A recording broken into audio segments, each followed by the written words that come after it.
ஏன் பிறந்தேன் என்று நான் இருந்தேன், உன்னை பார்த்தவுடன் உண்மை நான் அறிந்தேன்.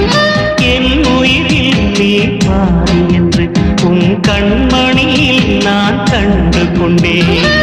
எத்தனை பெண்களை கடந்திருப்பேன், இப்படி என் மனம் துடித்ததில்லை.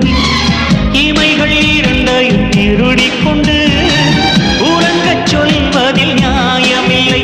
நீ வருவாயோ இல்லை மறைவாயோ, ஏ ஏ ஏ ஏ தன்னை தருவாயோ இல்லை கரைவாயோ.